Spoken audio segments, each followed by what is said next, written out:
Vamos a compartir la palabra y quiero invitarle a que abra su Biblia, por favor. En segunda de Tesalonicenses. Perdón, segunda de Timoteo. Sí, Timoteo.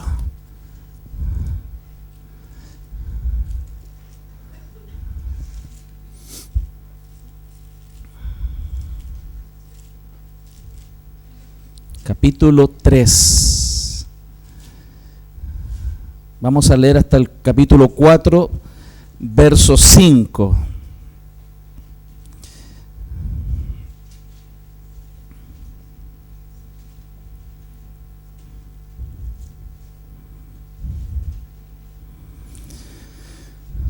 ¿Lo tiene ya? ¿Sí? Segunda de Timoteo, capítulo 3, verso 1 en adelante, y vamos a leer hasta el capítulo 4, verso 5. ¿Ya lo tiene? ¿Amén? ¿Sí? Ok. Dice así: también debes saber esto, que en los postreros días vendrán tiempos peligrosos, porque habrá hombres amadores de sí mismos, avaros, vanagloriosos, soberbios, blasfemos, desobedientes a los padres, ingratos, impíos, sin afecto natural, implacables, calumniadores, intemperantes, crueles, aborrecedores de lo bueno, traidores, impetuosos, infatuados, amadores de los deleites más que de Dios, que tendrán apariencia de piedad, pero negarán la eficacia de ella, y a estos evita. Porque de estos son los que se meten en las casas y llevan cautivas a las mujercillas cargadas de pecados, arrastradas por diversas concupiscencias. Estas siempre están aprendiendo y nunca pueden llegar al conocimiento de la verdad. Y de la manera que Janes y Jambres resistieron a Moisés, así también estos resisten a la verdad. Hombres corruptos de entendimiento, reprobos en cuanto a la fe. Mas no irán más adelante, porque su insensatez será manifiesta a todos, como también lo fue la de aquellos.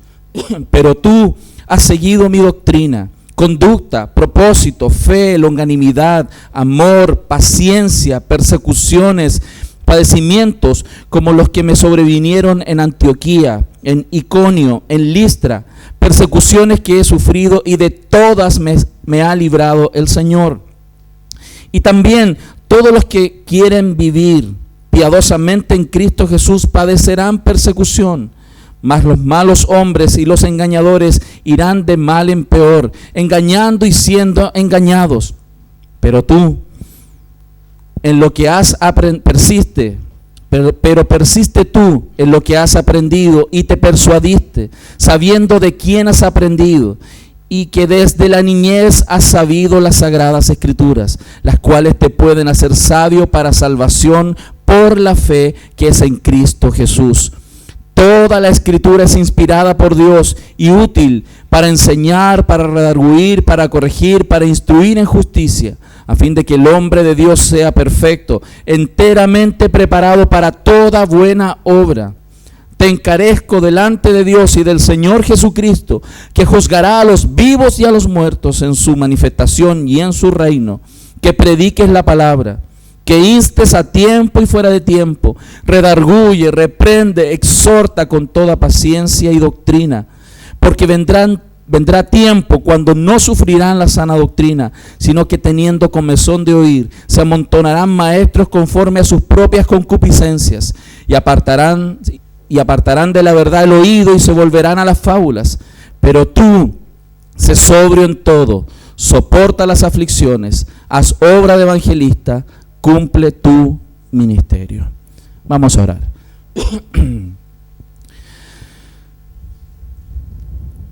Señor amado, en esta mañana, Dios, rogando junto con nuestros hermanos, me sumo a sus oraciones, Señor, para también clamar por nosotros, los que estamos en esta mañana en este lugar.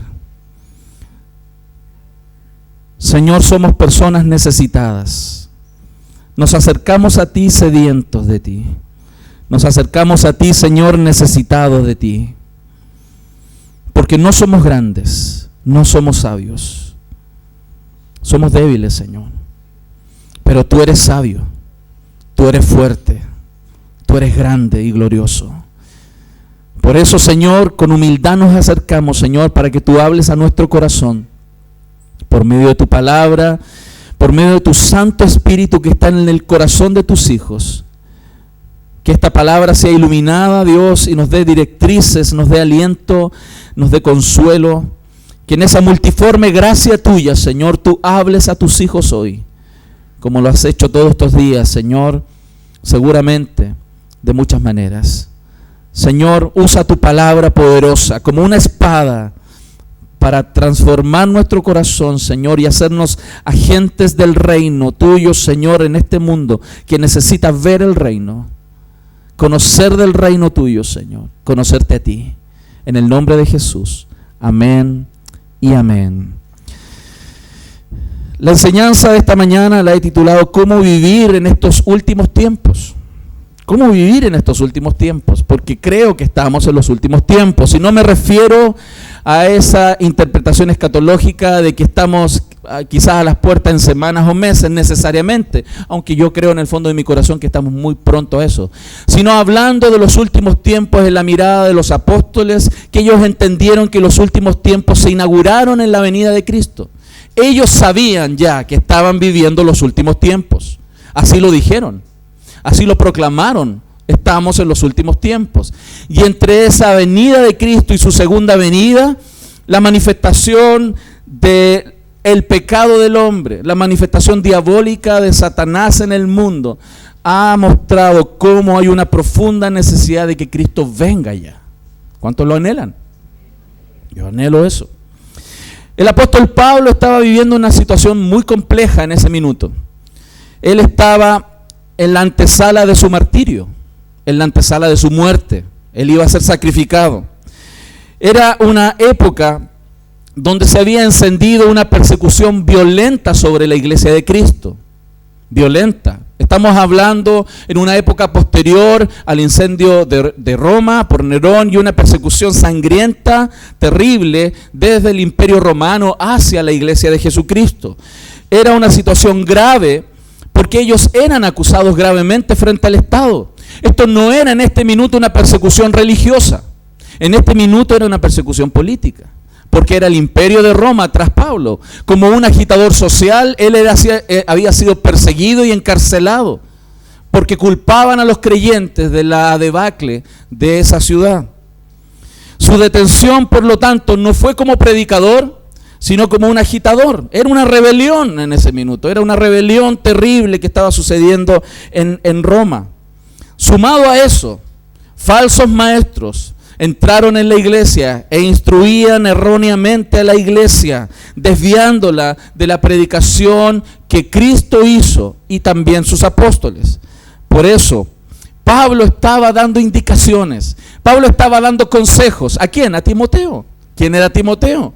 Un joven pastor que tenía que seguir con la misión, él tenía que continuar, él tenía que avanzar con el evangelio. Pero Timoteo tenía algunas dificultades.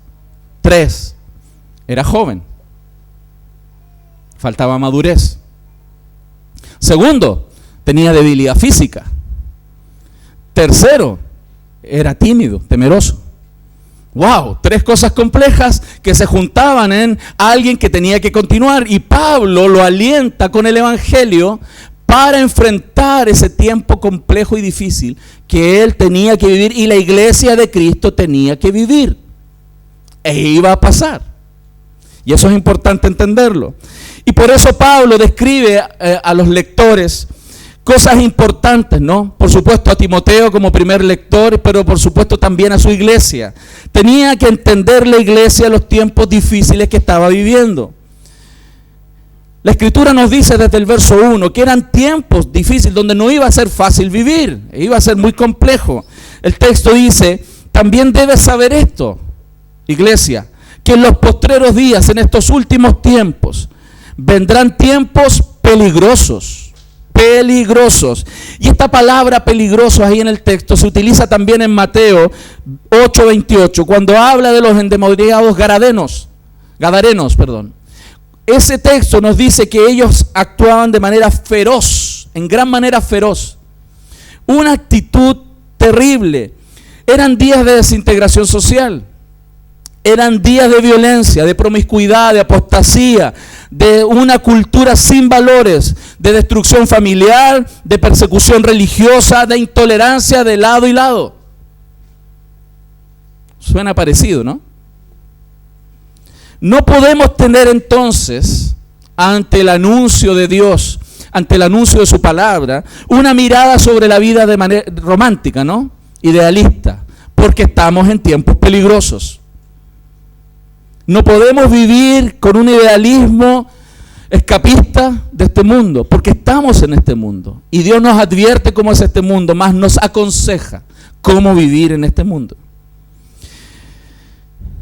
La palabra del Señor estaba mostrando cómo era una sociedad tan fuertemente impactada por el pecado, por una influencia diabólica. Por eso el texto nos muestra que esta furia era diabólica. Había un poder espiritual que mueve a las personas. Y no es distinto a cómo ese poder influenció nuestras propias vidas antes de conocer a Cristo. Efesios, citado en el devocional, dice: Él os dio vida a vosotros cuando estabais muertos en vuestros delitos y pecados, en los cuales anduvisteis en otro tiempo, siguiendo las corrientes de este mundo. Hermano, hoy hay corrientes, hay filosofías de distinto tipo corriendo, moviéndose en nuestra cultura. Influencian los movimientos políticos y sociales, son filosofías que vienen de Satanás. Hermanos, dice la Escritura, en esas filosofías, en esas corrientes estuvimos conforme, de acuerdo al príncipe de la potestad del aire, el espíritu que ahora opera en los hijos de desobediencia. Está operando. Y por eso tenemos que entender y mirar, por supuesto, la realidad, ser objetivos, ser conscientes de la realidad, entender las injusticias, hacer algo por ello, orar por ello, estar ahí, pero entender que hay una realidad espiritual subyacente a esta realidad física, con la cual que nosotros miramos a través de las noticias o en la calle, si usted está en la calle. Hermanos, en ese mover espiritual dice que operan los hijos de desobediencia, verso 3, en los cuales también todos nosotros vivimos en otro tiempo, ¿haciendo qué? Los deseos de nuestra carne, haciendo la voluntad de la carne y de los pensamientos, y éramos por naturaleza hijos de ira, lo mismo que los demás. Por eso, si hoy estamos aquí como hijos de Dios, tenemos que tener un grado de humildad tremenda en nuestro corazón y una gratitud tremenda de que Dios nos haya sacado de esa condición, aunque no significa que no somos impactados por las filosofías. Yo veo a creyentes, todos nosotros somos impactados, somos movidos, y por eso hay un llamado de Dios a volver a sus pies, a volver a la oración, a volver a las Escrituras todo el tiempo, porque somos débiles y nuestro pensamiento es fácilmente influenciable si no estamos pegados a Él y a su palabra. ¿Qué más nos enseña el texto? Él, como introducción, él está hablando, y cuando describe estos tiempos peligrosos, verso 2, dice que habrá hombres amadores de sí mismos. La traducción en Valera no está reflejando lo que el verbo ahí está diciendo en el griego, porque en realidad la Biblia de las Américas lo traduce mejor. Dice, porque los hombres serán amadores de sí mismos, o sea, narcisistas, se aman a sí mismos, serán avaros. La palabra es amador del dinero, avaros, vanagloriosos, soberbios, blasfemos, desobedientes a los padres, ingratos, impíos, sin afecto natural, implacables, calumniadores, interperantes, crueles, aborrecedores de lo malo, traidores, impetuosos, infatuos, amadores de los deleites más que de Dios, del placer sexual y otros placeres. Y quiero atender su mente y su corazón a lo siguiente. Si usted se fija, cuando dice amadores de sí mismos, avaros y amadores de deleites más que Dios, En esos 3 puntos se está resumiendo este amor que agarra el corazón de los hombres, que lo lleva al dinero, al sexo y placer y al poder. 3 cosas, esa tríada tan compleja que gobierna el corazón de los hombres. Repito, dinero, sexo, placer y poder. El apóstol Pablo está advirtiendo que eso es lo que gobierna el corazón de la cultura. Nosotros lo vemos todos los días. Cómo el dinero, el amor al dinero destruye. Cómo el amor a los placeres destruye. Y cómo el amor al poder destruye. ¿Cierto? Entonces lo que está aquí en la lista, ¿cierto? Y todas las demás descripciones que están ahí, yo creo que las demás son consecuencias de estos tres amores. Y fíjense cómo el apóstol Pablo, inspirado por el Espíritu Santo, estaba diciendo algo tremendo: los hombres serán. Porque aquí lo que él nos está manifestando es que el problema de que la sociedad es lo que es por los hombres, anticipándose a los errores que algunos pensadores del siglo XIX manifestaron, como Jacques Rousseau, que decía Jacques Rousseau, él pensaba y decía que el hombre es bueno por naturaleza. Él decía que es esencialmente bueno, que el hombre estaba orientado naturalmente al bien, a hacer las cosas buenas, y que el hombre era bueno y libre, pero la educación tradicional oprime y destruye esa naturaleza y la sociedad acaba corrompiendo al hombre. Pablo, anticipándose a ese pensamiento, decía que ese no era el problema. También se anticipó a John Locke, que decía, este empirista del siglo XVI, que planteaba que el hombre era una pizarra, un tablero en blanco, ¿no? Y que entonces él era el resultado del medio. Esas filosofías están en nuestra cultura. La gente piensa, hermanos, que el hombre es el resultado del medio, pero la Biblia nos muestra que el medio es el resultado del hombre. Todo lo contrario. El medio está siendo arruinado por los hombres. La gente dice, y quizá usted lo ha escuchado, no hay que meterse en política porque la política, el poder corrompe. ¿Cierto? No es así. El poder y la política muestra lo corrupto del corazón de los hombres. Los corruptos son en su corazón, no porque el medio lo es. Los corruptos son porque su corazón es corrupto. Del corazón vienen los malos pensamientos, Jesús lo dijo, nuestro Señor lo dijo, de ahí vienen los problemas. Mateo 15, 19 al 20 dice así: porque del corazón salen los malos pensamientos, los homicidios, los adulterios, las fornicaciones, los hurtos, los falsos testimonios, las blasfemias.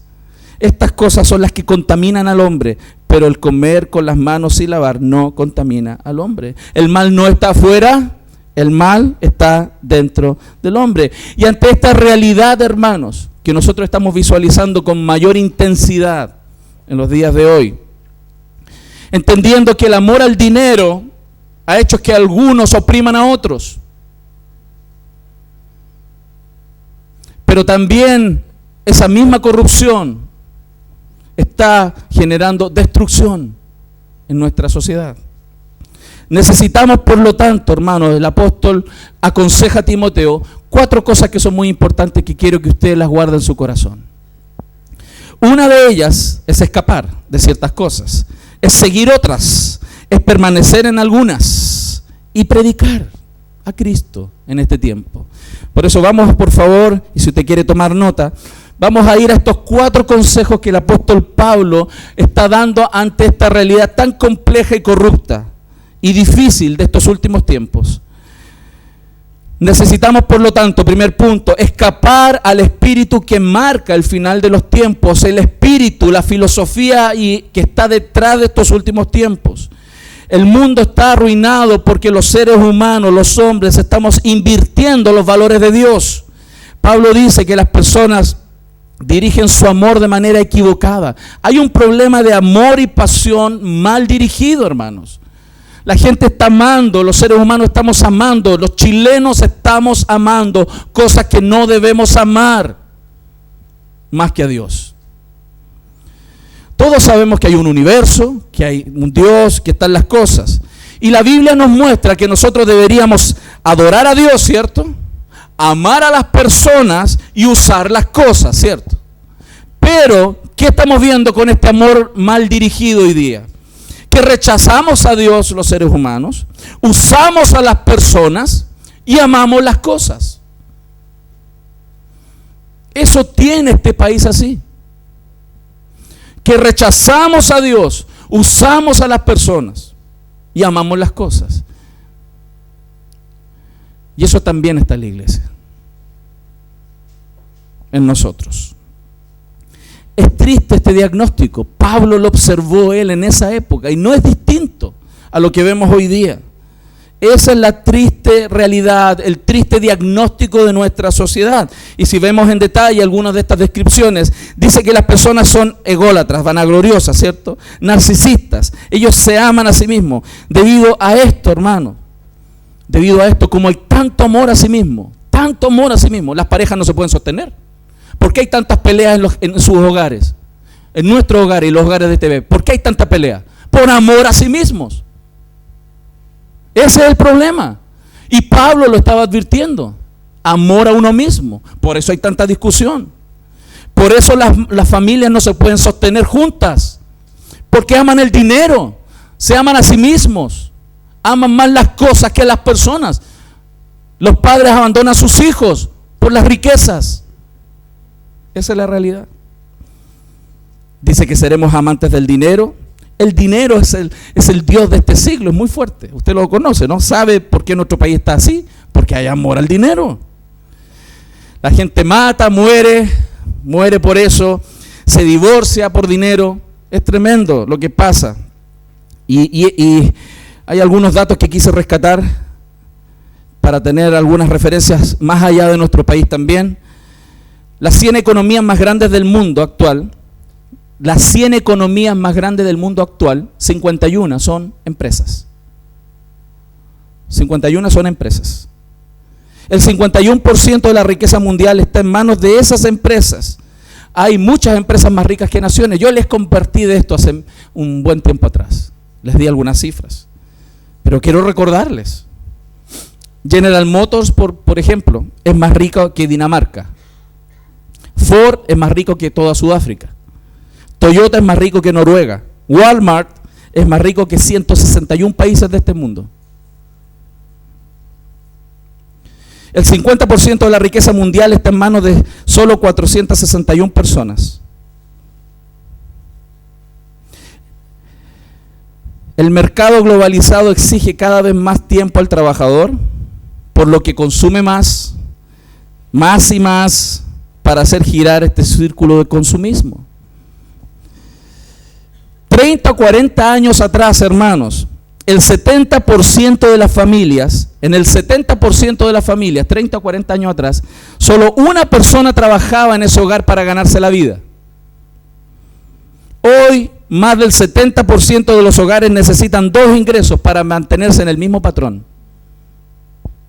Es tremendo lo que está pasando. Es tremendo. Las cosas están tomando el lugar de las personas. Y eso es lo que estamos viendo en este país. Las riquezas toman el lugar de las personas. Las parejas ya no tienen tiempo. No tienen tiempo. Los padres no tienen tiempo para sus hijos. Los creyentes ya no tienen tiempo para Dios. Lo urgente está tomando el lugar de lo importante. Cada día, hermanos. Y fíjense, y si pudiéramos seguir, amantes de los placeres más que de Dios, la diversión, el culto al cuerpo, la adoración a las cosas creadas antes que al Creador. Esa filosofía que Pablo identificó en Corintios cuando dice comamos, bebamos, que mañana moriremos, ¿no es lo que pasa hoy día? Hay que pasarlo bien hoy día porque quizás mañana no estamos. Comamos, bebamos, que mañana moriremos. La televisión, el cine, el fútbol, las salas de juegos, los juegos de internet están ocupando la mente y el tiempo de los creyentes. Nuestros adolescentes están perdiendo el tiempo en juegos triviales de internet.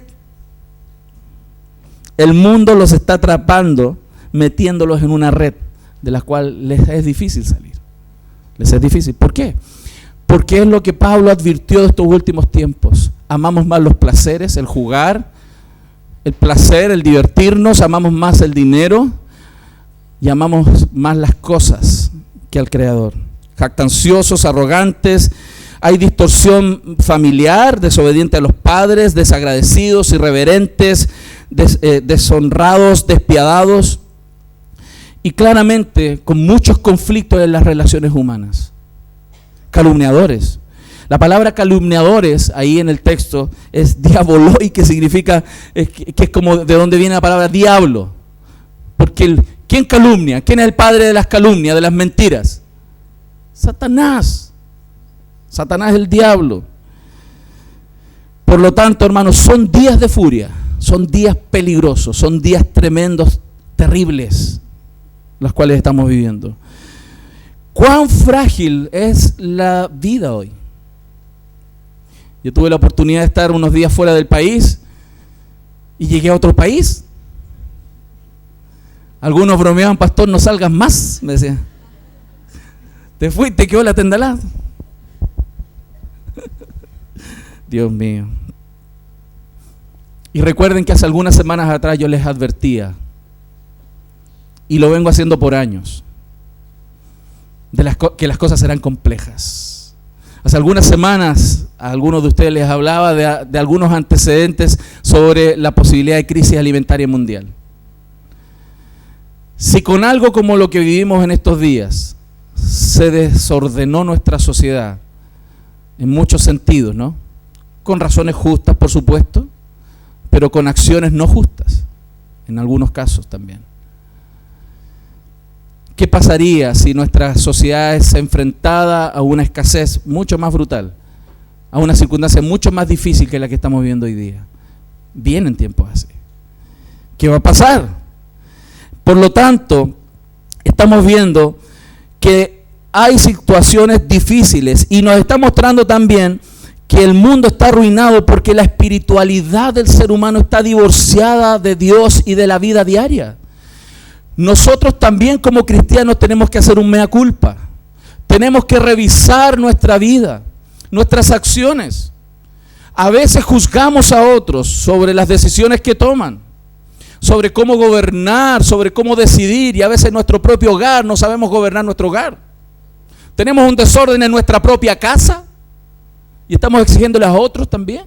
Por eso no lo digo que no podamos reclamar. Lo que estoy diciendo es que tenemos que tener una visión muy humilde cuando emitimos juicio. Porque si a veces no podemos gobernar ni nuestra propia casa, le estamos pidiendo a otros que gobiernen como Dios quiere. Necesitamos orar mucho también por esto. Muchísimo, muchísimo.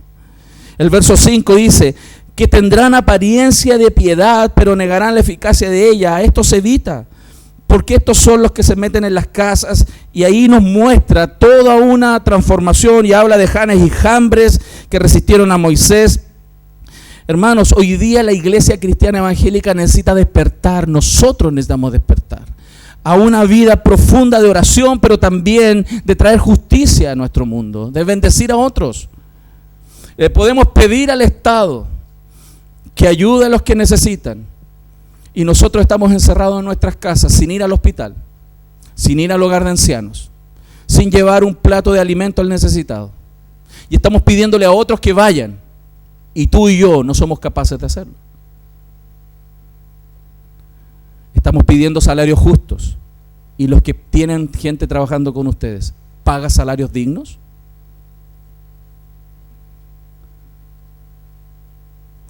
Por eso hay un desafío grande para la iglesia, para ser la sal y la luz de este mundo.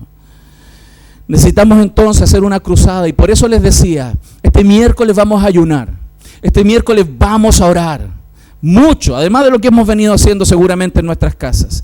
Necesitamos ayunar y orar, y mucho, mucho por este país, para que Dios bendiga esta nación, Dios obre en el corazón de los chilenos, Dios traiga a la iglesia como baluarte de la verdad y que predique el evangelio. Por lo tanto, hermanos, necesitamos escapar de la filosofía de este mundo, y eso es lo que Pablo le estaba advirtiendo a Timoteo. Escapa, huye de esa manera de pensar, huye de esa manera de vivir, vive de acuerdo al evangelio, escapa de eso. Y el segundo punto Necesitamos también seguir el ejemplo de aquellos que caminan con Dios. Necesitamos modelos. Verso 10, pero tú has seguido mi doctrina, conducta, propósito, fe, longanimidad, amor, paciencia, persecuciones, padecimientos como los que me sobrevinieron en Antioquía, en Iconio, en Listra, persecuciones que he sufrido, y de todas me ha librado el Señor.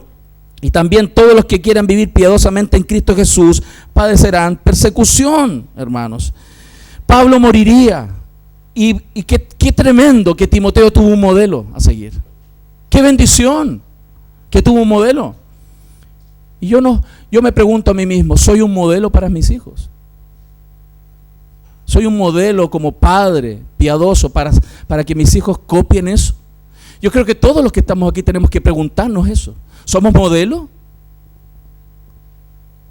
¿Somos modelos? Necesitamos buenos modelos en este mundo.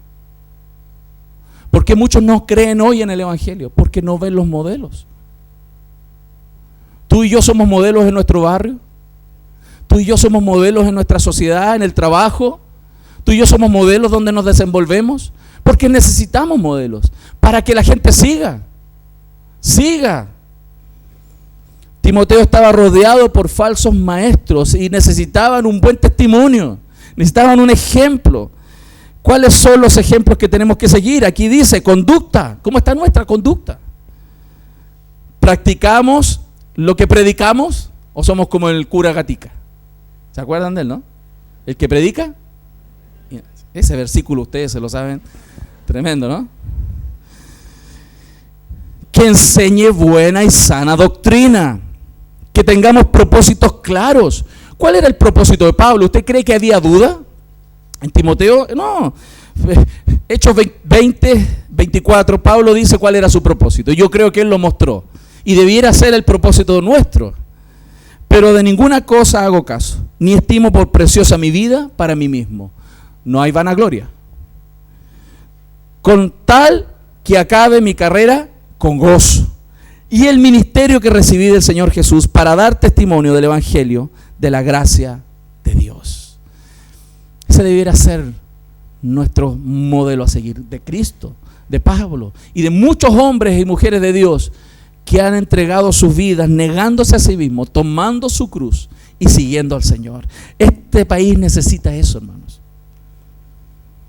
Si usted cree que nuestra esperanza va a estar en las próximas cosas que nuestros gobernantes van a hacer, estamos un poco engañados.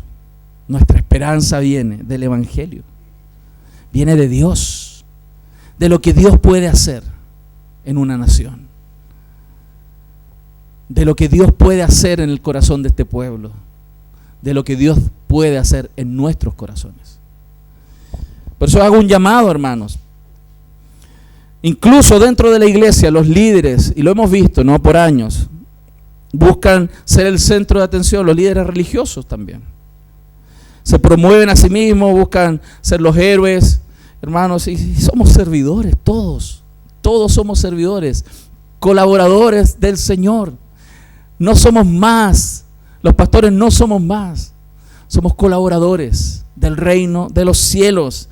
Y eso necesitamos muchos buenos modelos. Y yo quiero desafiarte, iglesia, a que tú hoy seas un modelo en este momento. En este momento de crisis social, tú seas un modelo. Si tú eres empresario, tú sé un modelo. Si tú tienes negocio, sé un modelo. Si tú eres vecino, sé un modelo.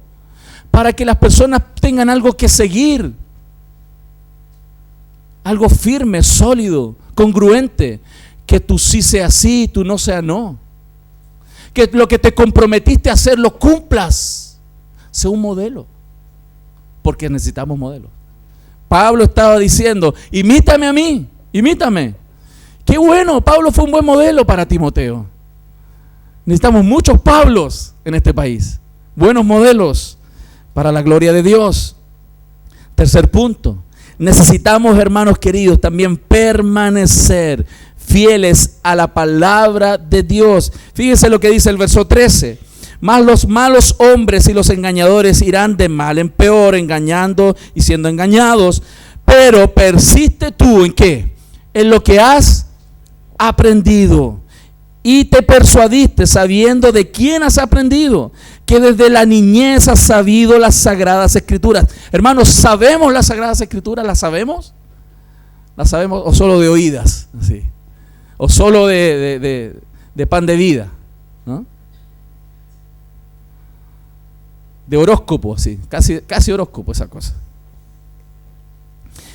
Por eso el verso 16 dice, hermanos, atención, toda la Escritura es inspirada, soplada, fue soplada por Dios.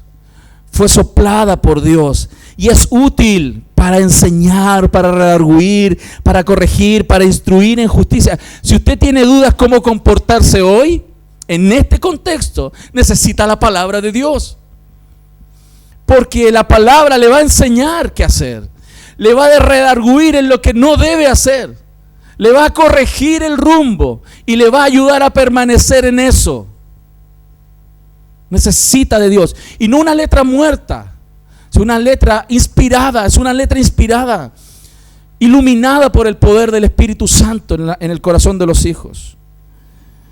A fin de que el hombre de Dios, el creyente, sea enteramente preparado para toda buena obra. Necesitamos mucha obra allá afuera. Mucha obra en nuestro país. Mucha obra. Queremos y clamamos por justicia, por mayor justicia en este país, por supuesto. Pero usted y yo podemos llevar justicia a este hospital. Esta iglesia participa de un hospital. ¿Cuántas veces has ido tú a ese hospital? Pides que otros hagan justicia social. ¿Cuántas veces has ido tú a hacer justicia ahí? ¿Cuántas veces hemos ido al hogar de ancianos a hacer justicia? Tú y yo podemos traer el reino de Dios, un destello del reino de Dios a este país. ¿Cuántos lo creen? Para que seamos perfectos, enteramente preparados para toda buena obra. Hermanos, estamos en un tiempo donde estamos llenos de Biblias, llenos de traducciones, llenos de software, de páginas. Tenemos acceso a tanta información cristiana, hermanos, tanta, pero tanta. Pero los cristianos no se meten profundamente en las Escrituras. Estamos acostumbrados a ver Facebook. Un pequeño mensaje. Algunos, los estudiosos de las redes, hablan de que las personas ya no pueden sostenerse más de cierta cantidad de segundos o un par de minutos.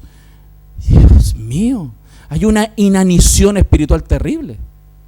Espiritualmente nos estamos muriendo si no buscamos de Dios.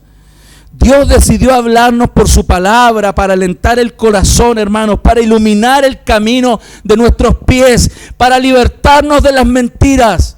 Dios habló su palabra para sanar nuestro corazón, para transformar nuestra vida, para salvarnos a nosotros y a nuestros hijos. Dios nos dio su palabra, hermanos. Y por eso necesitamos eso. Seguir y permanecer. Arrancar de las filosofías, huir de esas filosofías, huecas sutilezas. Necesitamos seguir buenos ejemplos y ser buenos ejemplos. Y necesitamos permanecer fieles a la palabra poderosa de Dios. ¿Por qué, hermanos? Porque hay inestabilidad, hay circunstancias complejas, hay difíciles. Necesitamos permanecer en la palabra. Porque el cielo y la tierra pasarán, hermanos. Mas su palabra no pasará. Solo lo que es firme, lo que no cae, es lo que está fundado en la palabra de Dios. Este país necesita más de Dios. No necesita más de un sistema político que otro. Los sistemas políticos, históricamente, estudie un poquito de historia, se da cuenta que todos los sistemas políticos se caen. Porque tienen un fundamento que no es Dios. Necesitamos más del Señor. Esta inestabilidad que tenemos hoy día va a ir cayendo y va a permanecer la palabra. Lo dice el texto, verso 13, más los malos hombres y los engañadores irán de mal en peor, engañando y siendo engañados. Hermanos, ¿podemos tener una mejora parcial o quizás total de las circunstancias? Dios lo permita. Pero si usted cree que eso va a ser la solidez de su vida, ¿usted cree que eso va a ser el final estable para este país? No, porque las personas van a ser engañados y van a engañar. Van a volver a ser engañados y van a volver a engañar. No podemos ser ilusos, porque el mundo es así.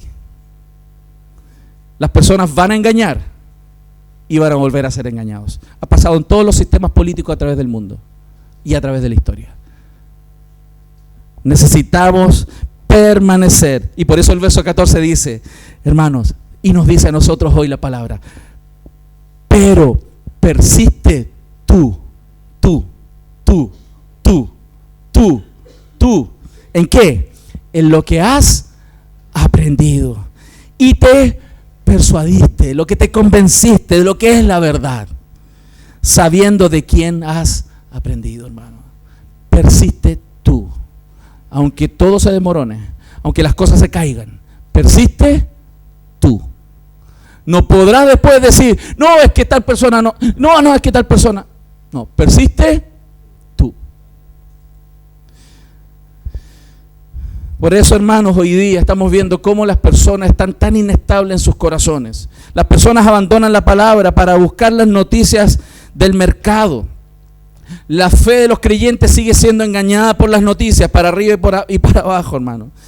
Hay un problema serio. Los seminarios en el mundo creyente, los seminarios plantaron un veneno en la iglesia.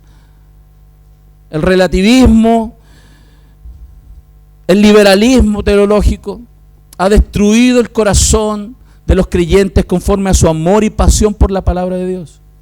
Y por eso hay tanta inestabilidad. Misticismo, liberalismo, ortodoxia muerta. Hay tantas cosas de las cuales yo podría compartir hoy día con ustedes. Hermano, estamos en tiempos peligrosos. Lo resume. Tiempos peligrosos. Necesitamos volver a la oración y la palabra. Mucha oración. Mucha oración. Ayuno, hermano. Ayunemos, oremos, intercedamos por este país. Porque eso sí que puede afectar la vida de esta nación.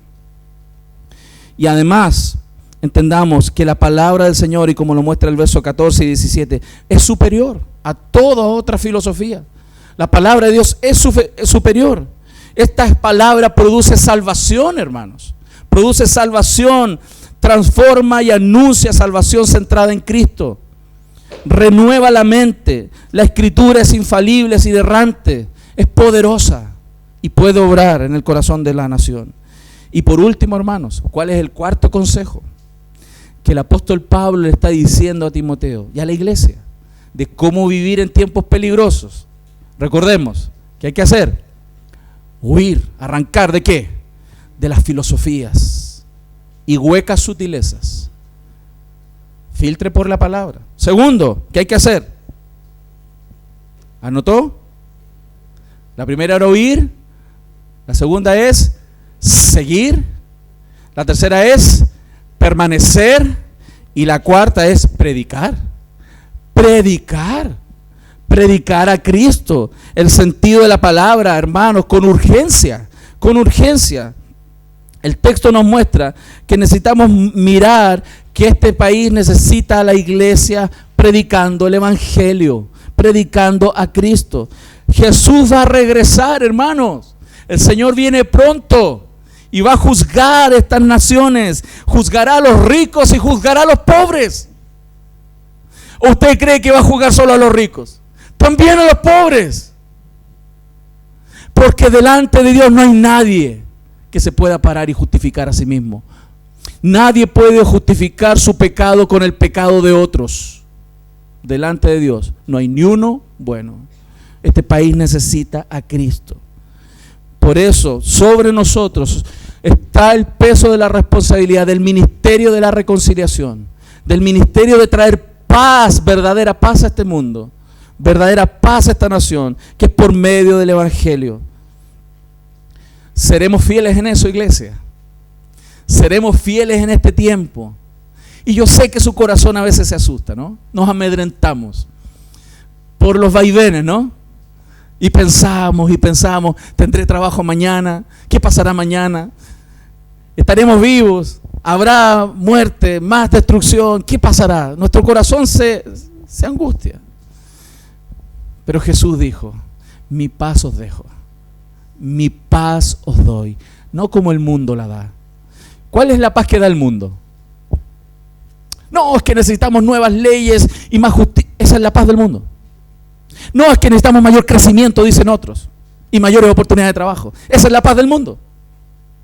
No. Dios no trae ese tipo de paz porque esa paz es así. Va y viene. Desaparece, es inestable. Está sobre engaños y mentiras, sobre amores paganos. La paz que Él da, este mundo no la puede dar. Y esa es la paz que tú puedes disfrutar. Y por eso el Señor dice, no se turbe vuestro corazón, ni tenga miedo. Pero ¿cómo vamos a temer si Dios está con nosotros? Si Dios es por nosotros, hermanos, ¿quién contra nosotros? Y por eso el mandato del apóstol a Timoteo y a su iglesia es predicar esta palabra. No sobre la palabra, predique la palabra, predique el evangelio, predique a Cristo. Dios tiene un compromiso con su palabra. Él no contradice, Él sustenta su palabra, Él respalda su palabra. Por lo tanto, nosotros solo tenemos que salir y predicar la palabra de Dios a los necesitados. Y cuando hablo de necesitados, necesitan los ricos y necesitan los pobres. Todos necesitan. Como cantábamos delante, ¿cierto? Todos necesitan amor y esperanza. Pero no un amor solo filial, es el amor de Dios. Y la esperanza real, que solo es de Dios y en su palabra. Quiero concluir esta mañana animándole en estos 4 puntos a escapar de las filosofías. Tenga cuidado con su corazón. Juzgue, porque la Biblia no dice no juzgues. Cuando la Biblia dice no juzgues es de manera injusta. Hay cosas que podemos juzgar, evaluar, por supuesto, a la luz de la palabra. Podemos decir, esto está bueno, esto está malo, esto está bien y esto está mal, pero no subjetivamente, sino en base a la palabra de Dios, porque esta es la regla de conducta de moral de la iglesia. Juzgamos bien, pero cuando usted juzgue, hermano, cuando usted tome ese rol de juzgar algo, hágalo con humildad,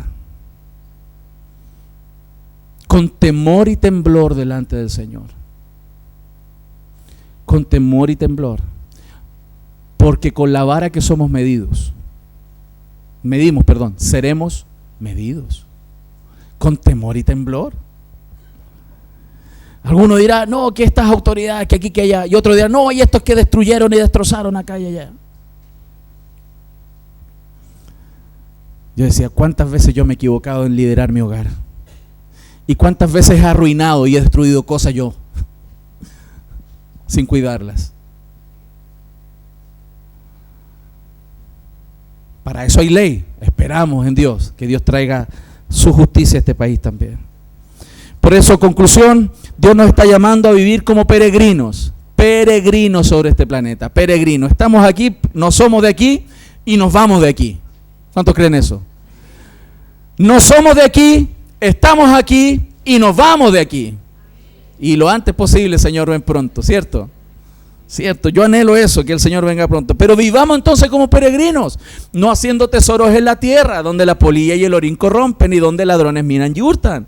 Bendigamos a las personas que necesitan más. Hagamos obras de justicia. Salgamos a la calle, bendigamos a la gente, vamos a los hospitales, vamos al hogar de ancianos. Si usted quiere oportunidades, nuestra iglesia ya tiene 2 tremendas oportunidades para bendecir a gente. Si usted tiene otras, por supuesto, hágalo. Pero hágalo. No sea un espectador y un opinólogo del reino. Yo he visto el Facebook lleno de opinólogos y copiando y posteando cuestiones. Opinólogos. No estoy diciendo que todos ellos no hayan hecho nada. Dios quiera que hayan hecho algo si están tan llanos a opinar. Pero nosotros somos llamados a obrar conforme a nuestra fe. conforme a la fe del Evangelio, salir y obrar y bendecir nuestra sociedad. Por lo tanto, hermanos, orando, intercediendo intensamente para que Dios bendiga esta nación, llenándonos de su palabra inspirada por el Espíritu Santo y viviendo en el Espíritu Santo. Porque Dios nos está llamando, hermanos, como iglesia, también a estar unidos en esto. Tengan mucho cuidado con la desunión. Eso es del diablo. Su visión política no puede superponerse por la visión del reino de Dios. Porque el reino de Dios es justicia, paz y gozo en el Espíritu Santo. Yo puedo respetar su posición, yo he tenido una, yo tengo mi posición, yo pienso de cierta manera, mas esa no puede superponerse por sobre la visión del reino de Dios. Porque las palabras de los hombres, me he dado cuenta a través de los años, son mentiras. Y la Biblia lo advertía, ¿no? El hombre es mentiroso. ¿Cuántos en la historia han proclamado cosas? ¿Y cuántas de esas han sido realmente ciertas? Muchas han caído. Mas lo que el Señor ha dicho nunca va a caer. Amén. Vamos a orar.